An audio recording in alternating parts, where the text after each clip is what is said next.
Hoje, o ensinamento deveria ser, como crente, ser um verdadeiro servo de Deus.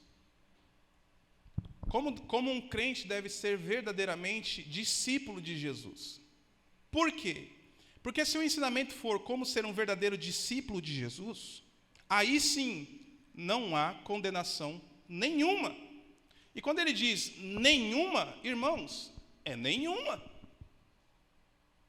Quer estar tranquilo na sua vida, sem se preocupar com nada dessas coisas que o mundo pode fazer contra você? Seja um discípulo de Jesus, um discípulo verdadeiro de Jesus. Se você for um discípulo verdadeiro de Jesus, você não precisa de culto de libertação. Eu vejo alguns cultos, irmãos, que dá vergonha. Por que dá vergonha? Porque as pessoas não são ensinadas a ser verdadeiros discípulos de Jesus. Quando você é um verdadeiro discípulo de Jesus, veja só, a gente fala as coisas aqui no culto e elas se conectam, mas muitas vezes a gente vai contra o que a gente mesmo fala. Veja só, o Ricardo leu em Romanos 8 dizendo assim, olha, não há condenação nenhuma para aqueles que estão em Cristo Jesus. Só que no nosso dia a dia a gente fala assim, não, deve ter alguma obra. Eu vejo muito nas igrejas, tem obra de feitiçaria sobre a sua vida.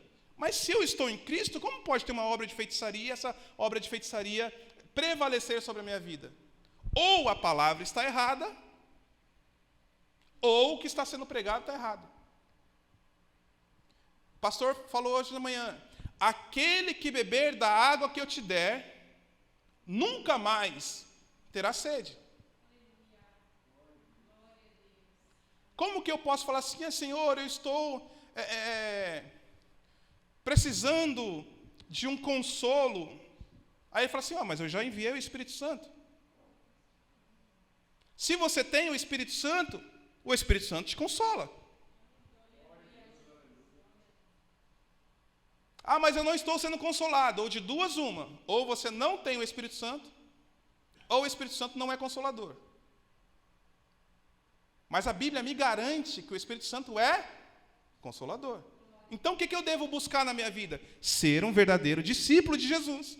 Porque se eu for um verdadeiro discípulo de Jesus, eu tenho o Espírito Santo. E se eu tenho o Espírito Santo, Ele vai me consolar em momentos de tristeza. Você vê como as coisas não se encaixam com o que a gente vê hoje em dia e com o que a Bíblia fala? Outro exemplo. A gente vê curas nas igrejas e as pessoas vomitando a cura. Já viu isso? Aí pega-se um balde e a pessoa vai e vomita aquela doença. Agora eu te pergunto, quando Jesus curava as pessoas, pela Bíblia, acontecia isso? Então eu posso afirmar que isso não é de Deus. Por quê? Porque a Bíblia me respalda. Quando Jesus curou os olhos do cego, o que aconteceu? Ali era o Criador do ser humano colocando as mãos no cego. Para que ele coloque as mãos no cego, quando ele colocou as mãos no cego, todas as terminações nervosas que não tinha no olho foram automaticamente criadas. Por quê? Porque quem curou é o Criador do ser humano. Tem o coxo, que foi curado por Jesus. O texto fala que ele era coxo de nascença, não foi nenhum acidente, ele era coxo de nascença. Então os seus ossos ou eram quebrados, ou eram todos tortos, mas quem fez a cura é quem criou os ossos do ser humano.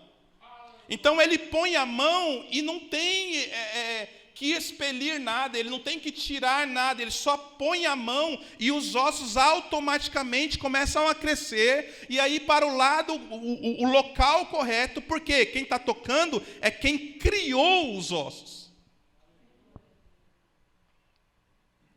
Então, quando a gente verdadeiramente é discípulo de Jesus, a gente precisa estar enquadrado no que a Bíblia diz.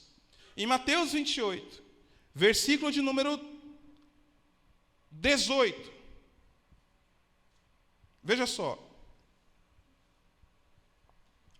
Jesus disse assim: Então Jesus aproximou-se deles e disse: foi-me dada toda a autoridade nos céus e na terra.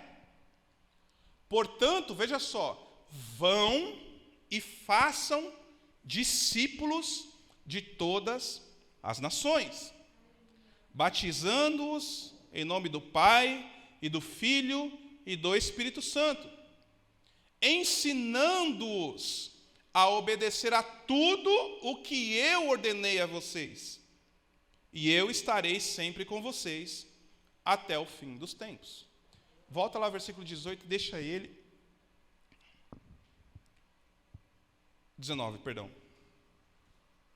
Portanto, vão e façam discípulos de todas as nações. Vamos focar nesse ponto A aí, ó. Portanto, vão e façam discípulos de todas as nações. Amém? Curva a sua cabeça, vamos orar. Em nome de Jesus, Pai, nós te pedimos a direção, Senhor, para poder ministrar a Tua palavra.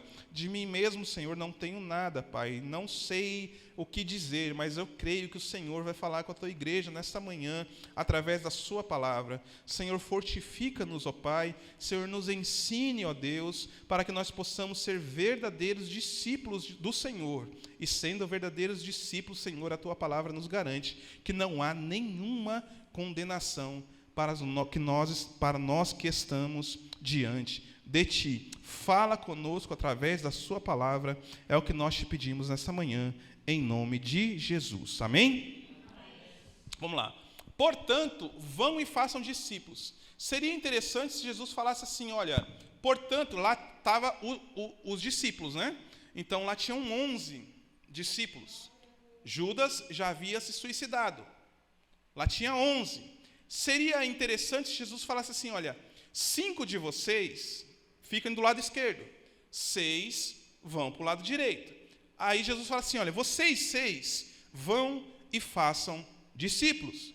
E vocês 5, vocês não precisam, vocês vão e façam qualquer outra coisa na minha obra, mas vocês 6 vão e façam discípulos. Isso seria algo diferente que Jesus faria naquele momento, mas não. Jesus pegou os 11 discípulos, ou seja, 100% das pessoas que estavam ali, e falou, olha só, vão e façam discípulos. No versículo 20, ele fala assim, olha, e ensina tudo o quanto eu ordenei a vocês. Então, qual que é a ordem de Jesus para mim, para o pastor, para a pastora, para o Ricardo, para todos os irmãos que estão na igreja? Qual que é a ordem? Vão e façam discípulos. E eu vou fazer discípulos e vou fazer o quê? Eu vou ensinar a eles tudo o que Jesus deixou em sua palavra. Eu não preciso inventar coisas. Eu não preciso distorcer a palavra para que as pessoas se agradem dela. Eu preciso ensiná-las tudo que Jesus ensinou. É isso. A nossa função na terra não é ser os melhores cantores. A nossa função na terra não é ser os melhores músicos. A minha função na terra não é ser um grande pastor. A minha função na terra não é ter uma grande igreja. Não é isso que o Senhor fala. A minha função na terra é ir e fazer discípulos. Qual que é a sua função na terra? Ir e fazer discípulos. Aí você me pergunta, mas Henrique, eu não sei ensinar. Eu não sei fazer discípulos. Aí Jesus fala assim para eles, olha, só que porém, espere, porque vai vir o Espírito Santo, e ele vai capacitá-los. Olha só o que o Espírito Santo faz. O Espírito Santo capacita você a lembrar tudo aquilo que você foi ensinado, desde que tudo que você foi ensinado foi o que Jesus ensinou. O Espírito Santo nunca vai fazer a gente lembrar de coisas que Jesus não falou. O Espírito Santo nunca vai fazer a gente fazer coisas no culto que Jesus nunca fez. Me diga um texto que mostra um dos discípulos de Jesus caindo no chão e apagando durante o culto. Tem isso? Não tem. E por que tem nas igrejas hoje? Se tem na igreja e não tem na Bíblia, não é culto a Deus. Eu estava vendo com a Zuleika ontem, a gente estava procurando um culto para assistir, e tinha um culto falando assim, olha, culto em homenagem às irmãs da igreja. Eu falei, então não é culto. Porque culto é somente a Deus. Aí você vai falar assim, Henrique, você está muito radical. Não é radical, é a Bíblia. Ou nós fazemos de acordo com o que está escrito na Bíblia, ou porque Deus não vai aceitar. Eu não posso colocar ali um culto em homenagem ao pastor, porque o culto não é para o pastor, o culto é para Deus. Se aqueles homens morressem em homenagem a Pedro, a morte deles seria em vão. Mas eles morreram por causa do Evangelho de Jesus, então a morte deles foi recebida por Deus com honras. Conforme eles iam caindo aqui na terra, eles iam entrando no seio de Deus.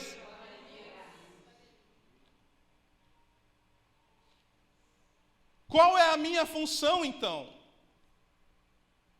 Jesus, a função dele era preparar os discípulos para que esses discípulos fossem ensinados e preparados para que esses discípulos fossem e fizessem mais discípulos. Veja a função do Espírito Santo. Esses homens eram galileus, eram homens que não tinham instruções. Talvez eles eram como você pensa que você é. Eu não sei ensinar. Eu não tenho instrução. Eu não sei pegar a Bíblia e ensinar para as pessoas. Eles eram como você. Eles não tinham instruções, mas eles tinham Jesus que ensinou a eles.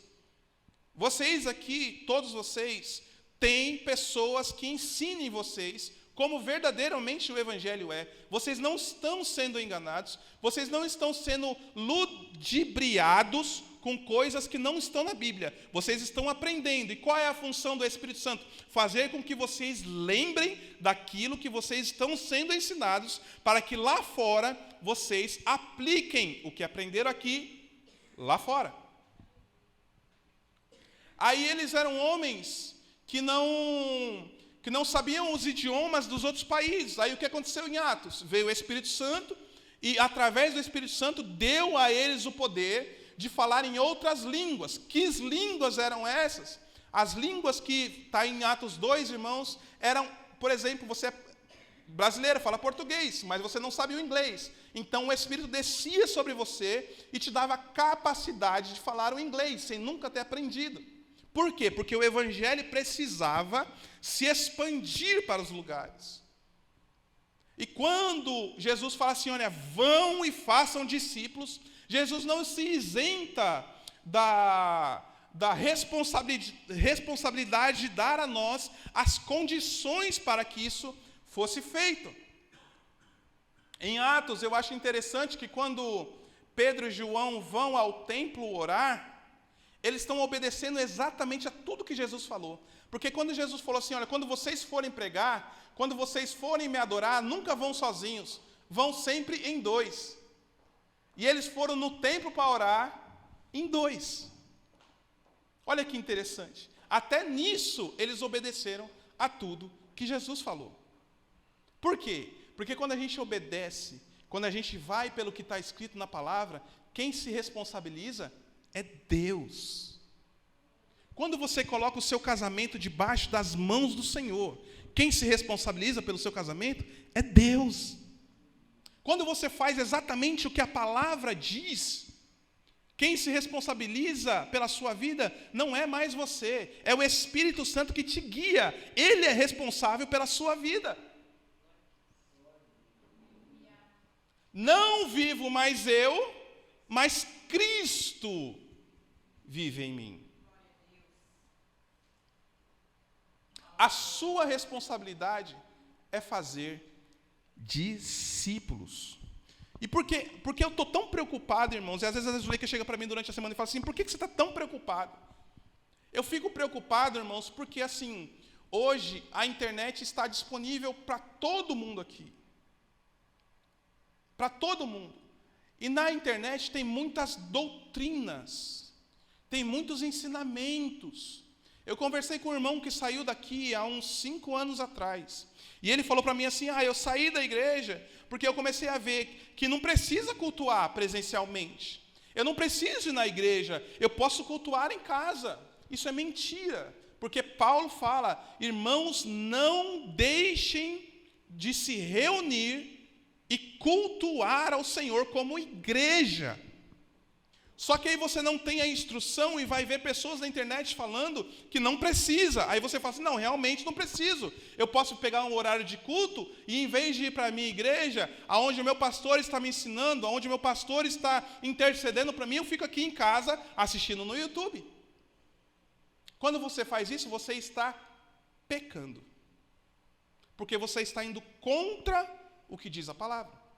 Não vos deixeis de reunir como igreja. Qual é a minha função? Qual que é a função do pastor? Estar aptos a ensiná-los. Porque senão vai acontecer lá o que diz em Tiago 3. Vocês que estão sendo ensinados, que estão ensinando, que são os mestres, serão cobrados com maior rigor. Olha a responsabilidade que cai sobre nós.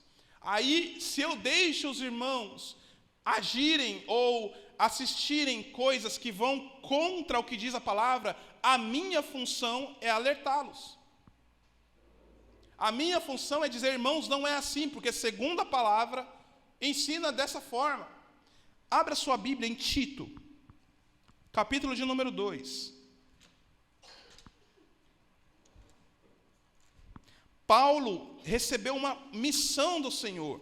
Paulo vá fazer discípulos, vá pregar o meu evangelho e faça discípulos. A morte de Jesus trouxe para nós uma incumbência de fazer discípulos, tanto a mim quanto a cada um de vocês. Então vocês têm que estar preparados para fazer discípulos. Já viu aquele ditado que pastor não gera ovelha? Quem gera ovelha é a ovelha?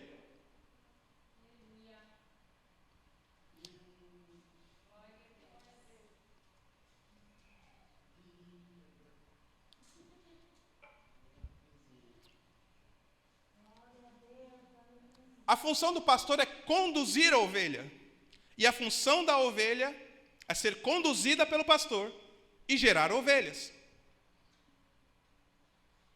Como que eu vou gerar ovelhas se eu não sei passar para as pessoas aquilo que eu estou sendo ensinado? Então você precisa prestar um pouquinho mais de atenção no que você está sendo ensinado. Aí você fala assim, não, mas eu não tenho idade para isso. Tito era um pastor jovem. Era um pastor que não tinha toda a experiência do mundo, mas ele foi ensinado pelo apóstolo Paulo. Aí Paulo vai falar para ele assim, olha, você, Tito, porém, fale o que está de acordo com a sã doutrina. Fale de acordo com o que está escrito. Cultue de acordo com o que está escrito. Viva de acordo com o que está escrito. Aí, eu vou falar.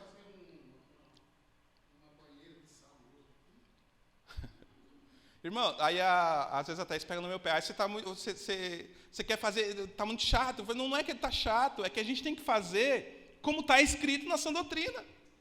A gente vai cantar um hino aqui, eu vou falar. Eu vou falar. Coloca a primeira frase do hino lá. Coloca a primeira frase do hino que a gente vai cantar hoje, do Fernandinho. Olha só, a primeira frase do hino, é lindo o hino. Ele fala assim, olha, eu não consigo entender o que eu fiz para merecer. Aí eu te pergunto, onde está o erro da frase? O compositor tinha uma boa intenção, mas pela Bíblia está errado. Eu não consigo entender porque você não leu. Porque se você lesse, você ia falar assim, eu consigo entender. Eu não fiz nada para merecer. Ele veio e morreu porque Ele me ama. Então eu não posso falar assim, olha, eu não consigo entender. Eu consigo entender. Nada fiz para merecer. O que eu fiz para merecer, eu respondo, nada. Quem aqui fez coisas boas o suficiente para compensar a morte de Cristo na cruz por você? Então, como é que eu vou chegar aqui em cima e cantar para vocês? Olha, eu não consigo entender o que eu fiz para merecer, sendo que eu consigo. Eu consigo entender. Ah, o que você fez? Nada. Não fiz nada.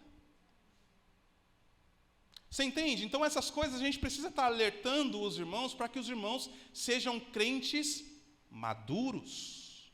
O crente maduro, ele não é enganado. O crente maduro, quando ele ouve alguma coisa que não condiz, ele fala assim, opa, isso aí não. Isso eu não aceito. Isso eu não aceito porque isso não é o que diz a Bíblia. Eu pego muito no pé dessas pessoas que caem no culto e dormem. Aí você vai falar assim, Henrique, não tem isso na Bíblia? Tem. Mas como era na Bíblia? Vamos lá. João estava na ilha de Patmos. Jesus se apresentou para ele em corpo glorioso. Aí o que aconteceu com João? E quando João levantou, o que aconteceu? Ele escreveu o Apocalipse. Quando as pessoas caem na igreja hoje, o que acontece com elas depois? Nada. Eu posso falar que isso não é de Deus? Posso. Quer um outro exemplo? Ezequiel. O anjo do Senhor apareceu na frente de Ezequiel. Você já viu como é que é um anjo? Já viu como é que é descrito um anjo? Um serafim? Isaías viu um serafim. Ah, não tem as imagens aí, né? Depois você lê lá em Ezequiel, eu vou deixar vocês procurarem. Leia Ezequiel, você vai ver a descrição de um anjo. É um ser, irmãos, que causa medo ao ser humano. Então, quando ele apareceu para Ezequiel, Ezequiel caiu. Mas o que aconteceu com Ezequiel? Leia o livro de Ezequiel, você vai ver. Ele viu, sabe os 4 seres viventes que a gente sempre fala aqui? Lá no céu tem os 4 seres viventes. Pois é, ele viu o céu. Ele viu os 4 seres viventes. Então, quando você vai num culto e você vê esse tipo de coisa, você fala assim, isso não condiz com o que diz a palavra. Isso não está sendo um culto que Deus aceita. Então, eu não vou ficar aqui. Volta lá para Tito.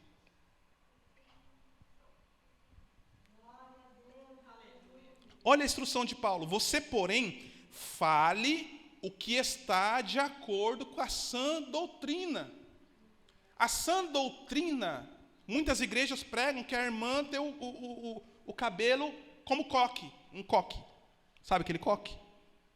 Ah, está de acordo com a sã doutrina. Não, a sã doutrina diz que as irmãs devem andar moderadas. Precisa do coque? Não. É pecado a irmã pintar o cabelo? Não. Tem pastor que fala assim, eu já falei isso aqui. Ah, não pode ir de barba no púlpito, ou na igreja não pode. Mas o pastor está de bigode. Isso não é sã doutrina, irmãos. Quer saber o que é sã doutrina? Versículo 2. Ensine os homens mais velhos a serem moderados, a serem dignos de respeito, a serem sensatos e sadios na fé, no amor e na perseverança. Isso é, deixa aí, isso é sã doutrina, irmãos. É nós ensinarmos aos irmãos, ao Daniel, ao irmão Paulo, ao Ricardo, a mim, ao pastor, a serem homens moderados. Isso é sã doutrina. Serem homens dignos de respeito. Lá fora, os homens olharem para a gente e falarem assim, olha, esse é um homem de Deus. É um homem de respeito. Eu não vou falar palavrões perto dele, porque ele é um servo de Deus. Eu o respeito. É um homem de respeito. Isso é sã doutrina. A ser sensato. A ser sadios na fé. O que é ser sadio na fé? é estar de acordo com o que a palavra fala. Nem mais e nem menos. Estar dentro do que a Bíblia fala. Isso é ser um homem sadio na fé. Ser sadio no amor. Sadio na perseverança, porque só vai alcançar o céu o homem que perseverar. Tem para mulher também. Vê o 3 aí, ó. Semelhantemente, ensine as mulheres, ele está falando com Tito, olha Tito, ensine os homens, mas ensine também as mulheres mais velhas a serem reverentes na maneira de viver. Isso é uma mulher de respeito, uma mulher que é reverente na maneira de viver. Isso é sã doutrina, irmãs. A não serem caluniadoras, nem escravizadas a muito vinho. Aí eu estava numa igreja, uma mulher estava pregando e ela falou assim, olha, nem escravizadas a muito vinho e nem pouco, né, irmãos? Não, o que está escrito aí? Não ser escravizadas a... Então pouco pode, Henrique? Pode. Eu estou pecando? Não. Agora, se isso que você fizer trouxer escândalo para algum irmão, aí você está pecando. Tudo me é lícito, mas nem tudo convém. Se a Bíblia fala assim, ó, que as irmãs não sejam dadas a muito, é porque pouco não tem problema. Aí eu vou chegar aqui em cima do púlpito e falar que você está pecando, se você bebeu um pouquinho de vinho? Não, eu sou de acordo com o que a Bíblia diz, não o que eu acho. Mas vocês, mulheres, devem ser capazes de ensinar o que é bom. Palavras que saiam das nossas bocas têm que ser palavras de ensinos. Para quê? Para o que é bom. Isso é sã doutrina. Se todo crente fosse instruído exatamente dentro desses padrões, irmãos, todos os crentes seriam crentes diferentes. Eu estudei o avivamento, eu esqueci do nome da cidade nos Estados Unidos. Não, isso aí não é avivamento, pelo amor de Deus. Eu esqueci o nome da cidade, me perdoe. Mas teve um avivamento tão grande. Avivamento hoje é símbolo de bagunça na igreja, cadeiras remexidas, pessoas caídas, movimento muito grande na igreja. Avivamento bíblico, volta lá no 2. É o homem ser moderado, digno de respeito, sensato e sadio na fé, no amor e na perseverança. Ter um avivamento, versículo 3, é a mulher, da mesma forma, serem reverentes na sua maneira de viver, e não caluniadoras, nem escravizadas a muito vinho, mas serem capazes de ensinar o que é bom. Quando teve um avivamento nessa cidade, irmãos, o índice de roubo, o índice de corrupção naquele município mudou. O índice de assassinato naquele ambiente mudou, porque as pessoas mudaram. Isso é avivamento. Imagine assim, olha, existe um novo avivamento nessa igreja. O que vai acontecer? A sua família vai mudar. Os seus parentes vão acabar vendo a mudança. No seu serviço vai ter mudança. Isso é avivamento. Isso é estar de acordo com a sã doutrina. Não adianta você estar de coque e saia comprida aqui na igreja e lá na fora você ser caluniadora. Não adianta eu estar de terno e gravata. Em muitas igrejas, se eu não tiver de terno e gravata e com a barba feita, eu não subo do púlpito. Mas se eu tiver dessa forma e fora eu for um caluniador, um mentiroso, uma pessoa sem palavra, tudo bem. Você acha que Deus... até um pastor foi no meu estúdio há umas 3 semanas atrás, e eu estava de bermuda, de meia, tênis e uma camiseta. Aí eu fui cumprimentar ele com a paz do Senhor. Aí ele brincando falou assim, não, eu não cumprimento o pastor de bermuda. Aí eu respondi para ele, mas Deus visitava Adão pelado. Quem é você para não me cumprimentar? Você vê como as pessoas estão com a mente tão travada, irmãos, que elas vão contra o que a Bíblia fala, para que as ideias dele sejam mais santas. As pessoas estão querendo ser mais santas do que a Bíblia pede. Não te cumprimento porque eu não cumprimento pastor de bermuda. Mas Deus visitava Adão pelado. A gente era ensinado a falar assim, olha, quando você for orar no seu quarto, você tem que estar vestido, porque senão o anjo não vai entrar no seu quarto.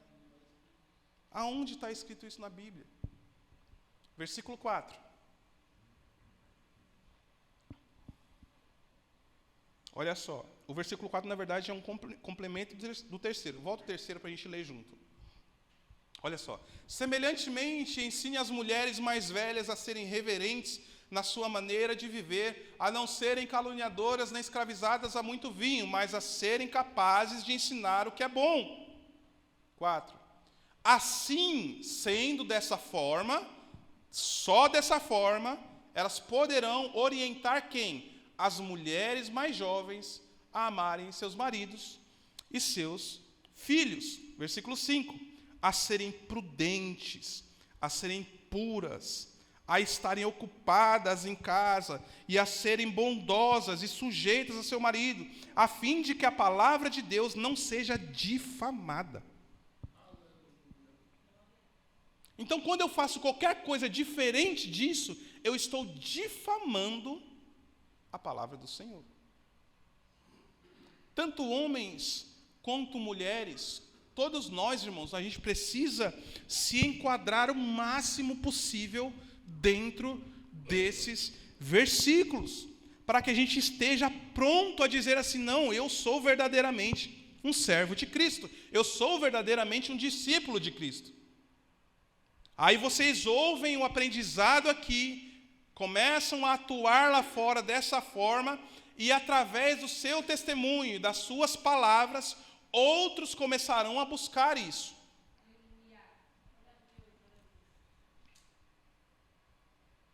Olha só. Versículo 6. Da mesma maneira, Tito, encorajem os jovens a serem prudentes. Aí ele, olha só, não é só Tito falando. Ele fala assim, não, Tito, não é só para você falar, mas em tudo seja você mesmo um exemplo para eles. Porque é muito fácil eu subir aqui em cima e falar, irmãos, vocês têm que ser assim, assim, assim, assim, e eu não dar o exemplo. E contra esses que falam e não dão exemplo, foi para essas pessoas que Jesus, depois você lê Mateus 23, você vai ver um Jesus bonzinho, irmãos. Ah, Jesus é amoroso. Leia Mateus 23. Quer saber como Jesus era? Volta lá, Mateus 23. Irmãos, não se preocupa. Se não precisar, a gente nem canta, mas você precisa aprender. Então Jesus disse à multidão e aos seus discípulos, vai passando, tem que ser rapidinho. Os mestres da lei e fariseus se assentam na cadeira de Moisés. Obedeçam-lhes e façam tudo o que eles dizem a vocês, mas não façam o que eles fazem, porque não praticam o que pregam. Eles atam fardos pesados e os colocam sobre os ombros dos homens, mas eles mesmos não estão dispostos a levantar um só dedo para movê-los. Tudo o que fazem é para serem vistos pelos homens. Eles fazem seus filactérios bem largos, as roupas, e as suas franjas de suas vestes bem longas. Gostam do lugar de honra nos banquetes e dos assentos mais importantes das sinagogas. Como é que é nas igrejas hoje? As cadeiras dos pastores. De serem saudados nas praças e serem chamados de mestres. Mas vocês não devem ser chamados de mestres. Um só é o mestre de vocês. E todos vocês são irmãos. Ô Gabriel, esse fundo aí não é legal para leitura, tá? Troca ele aí. Passa o próximo versículo e troca ele. Mas passa o próximo. A ninguém na terra chamem de pai, porque vocês só têm um pai, aquele que está nos céus. Ah, Jesus é radical, né? Tampouco vocês devem ser chamados de chefes, porquanto vocês têm um chefe, o Cristo. O amor entre vocês deverá ser servo. Pois todo aquele que a si mesmo se exaltar será humilhado, e todo aquele que a si mesmo se humilhar será exaltado. Olha como Jesus era bonzinho com quem era fariseu, com quem era hipócrita. Ele fala assim: ai de vocês, mestres da lei e fariseus hipócritas, vocês fecham o reino dos céus diante dos homens. Vocês mesmos não entram, nem deixam entrar aqueles que gostariam de fazê-lo.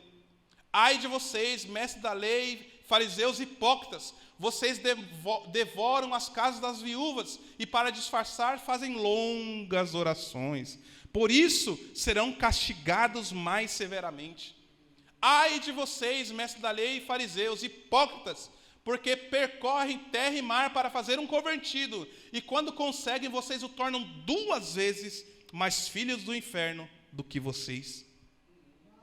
Ai de vocês, guias cegos, pois dizem: se alguém jurar pelo santuário, isso nada significa, mas se alguém jurar pelo ouro do santuário, está obrigado ao seu juramento. Preocupado com cegos e insensatos.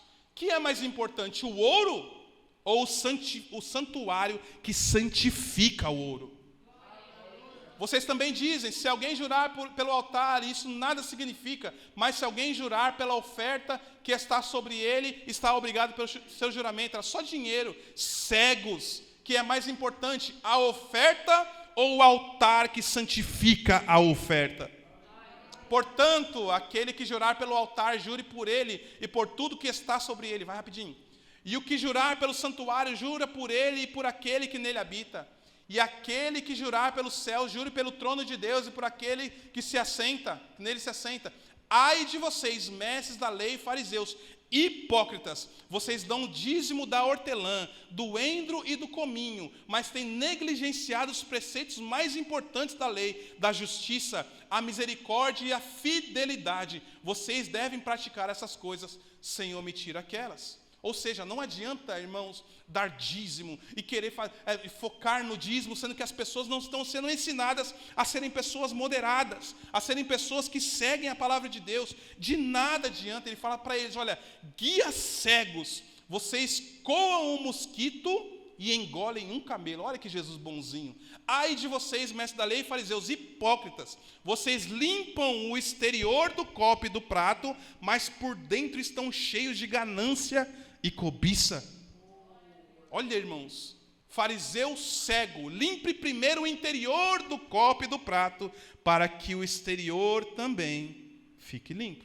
Eu vou parar por aqui, porque daí para frente isso vai piorando. Volta lá para Tito. Ele fala para Tito. Por que ele fala para Tito? Em tudo seja você mesmo um exemplo, porque Tito precisa de uma mudança interior para que exale a mudança exterior, para que as pessoas que estão sendo ouvidas por Tito falem assim: olha, eu quero seguir o exemplo de Tito. Por quê? Porque Tito é um exemplo? Não, porque ele é exemplo de Cristo. Tito está seguindo o exemplo que Cristo deixou. Então você pode seguir também o exemplo de Tito.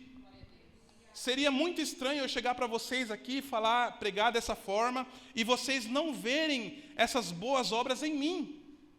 Porque aí vocês vão falar assim: não, mas você pede que eu seja uma pessoa moderada, mas na sua vida você não é moderado. Claro que aqui, quem está pregando não é perfeito, é cheio de defeitos. Mas juntos, irmãos, a palavra de Deus fala assim: exortem-se uns aos outros, chamem a atenção um dos outros, para que todos vocês possam alcançar a estatura de varões perfeitos. Em tudo, então, nós devemos ser um exemplo. Nós que vamos fazer os discípulos, nós temos que ser um exemplo para esses discípulos, fazendo boas obras. Em seu ensino, mostre integridade e seriedade. Volta lá, eu vou ter que falar. Tem pastores aí que durante a pregação parece um circo. Está enquadrado com esse verso? Está ou não? Não. Ah, Henrique, você está sendo muito radical. Não, irmãos, é o que está escrito. É igual o Código Penal brasileiro. O Código Penal brasileiro está falando assim: ó, se você fizer determinada ação, crime, sentença, tantos anos de cadeia. Não tem como ir contra. Está no artigo. é crime, é errado, vai pagar uma pena. O meu ensino tem que mostrar para vocês integridade e seriedade. Por isso que eu digo, irmãos, que as coisas de Deus são muito sérias. Por isso que eu digo que quando a gente cantar, a gente tem que cantar da melhor forma, porque é uma coisa muito séria. Quando as irmãs vêm cantar aqui na frente, lindo, façam com toda reverência possível, faça com toda a força do pulmão, abram as bocas, porque é algo muito sério. Mostre integridade e seriedade naquilo que você faz na obra do Senhor. Versículo 8. Olha só. Use linguagem sadia. Irmãos, eu vivo com pastores, com evangelistas, com presbíteros, e eu digo que 95% vivem falando palavrão, vivem falando o que não deve. Quando a Bíblia diz, use linguagem,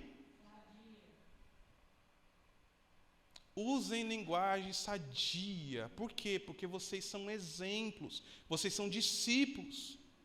Olha só, use linguagem sadia, contra a qual nada se possa dizer, para que aqueles que se opõem a você fiquem envergonhados por não poderem falar mal de você. Ele fala ali de nós.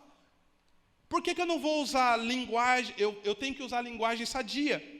Para que aqueles que se opõem a mim não possam falar assim, ó, o Henrique, ele fala lá na igreja para usar a linguagem sadia, mas no dia a dia dele é só palavrão. Então eles podem usar o que eu falo contra mim.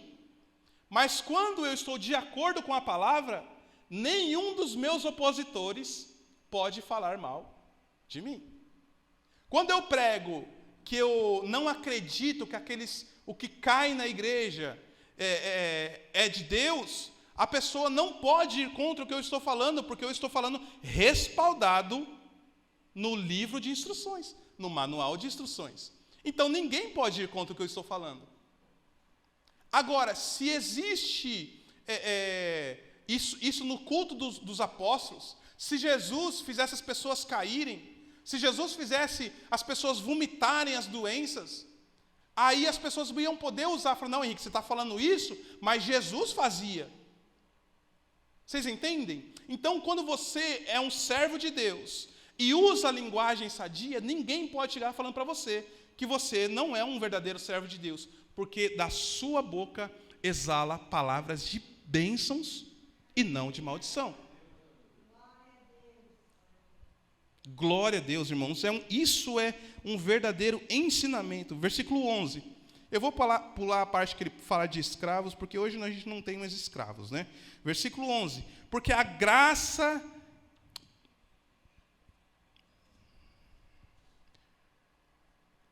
Não, vou ter que ler. Vai lá, o 9. Ensine os escravos a se submeterem a tudo a seus senhores, a procurar agradá-los. Pensa aqui no escravo como um funcionário hoje. Você é funcionário de alguém? Então vamos lá. Ensine os funcionários a se submeterem em tudo aos seus senhores, a procurarem agradá-los, a não serem respondões. Você é funcionário e é respondão, você não está de acordo com a palavra. A não ser que o seu empregador faça você fazer algo que é contra a palavra de Deus. Aí você pode ir contra. Fora isso, não sejam respondões, a não roubá-los, mas mostrem que são inteiramente dignos de confiança, para que assim se tornem atraentes em tudo. O ensino de Deus, olha só, a gente fazendo essas coisas, a gente dando esses exemplos, a gente vai se tornar, para as pessoas de fora, um atrativo para que as pessoas queiram a Deus. Para que assim vocês se tornem atraentes em tudo o ensinamento de Deus, nosso Salvador. Versículo 11. Porque a graça de Deus se manifestou salvadora a todos os homens. Ela nos ensina a renunciar à impiedade e às paixões mundanas e a viver de maneira sensata, justa e piedosa nesta era presente, enquanto aguardamos a bendita esperança, a gloriosa manifestação de nosso grande Deus e Salvador, Jesus Cristo. Ele se entregou por nós, a fim de nos remir de toda maldade e purificar para si mesmo um povo particularmente seu, dedicado a boas obras. É isso, Tito, que você deve ensinar, exortando, chamando a atenção, repreendendo com toda a autoridade. E quem está ouvindo, não despreze o ensinamento do Senhor. Isso é viver a sã doutrina. Isso é ser um homem cheio do Espírito Santo, uma mulher cheia do Espírito Santo. Não é bagunça, irmãos, não é bagunça. Não é ser um crente pentecostal, como dizem, dentro da igreja e um tribuloso fora dela. Isso é ser um homem e uma mulher cheia e cheio do Espírito Santo. Não dá para eu continuar, irmãos. Tinha mais coisa para falar. Não dá para continuar. Mas creio que até aqui os irmãos compreenderam o que verdadeiramente é ser um homem de Deus e ser uma mulher de Deus.